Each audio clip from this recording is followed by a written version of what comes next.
1948 September 13-17 మధ్యకాలంలో 5 రోజుల పాటు ఆపరేషన్ పోలో నిర్వహించింది భారత ప్రభుత్వము హైదరాబాద్కు వ్యతిరేకంగా, హైదరాబాద్ సంస్థానానికి వ్యతిరేకంగా.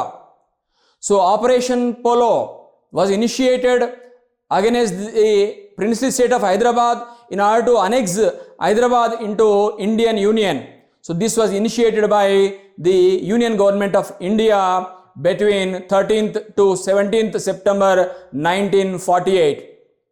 సో దీన్ని మనము ఆపరేషన్ పోలో అంటున్నాము, పోలీస్ యాక్షన్, పోలీస్ చర్య అంటున్నాము, ఆపరేషన్ క్యాటర్ పిల్లర్ అంటున్నాము, అదేవిధంగా గోడాట్ ప్లాన్ అని కూడా, గోడాట్ ప్రణాళిక అని కూడా పిలవడం జరుగుతుంది.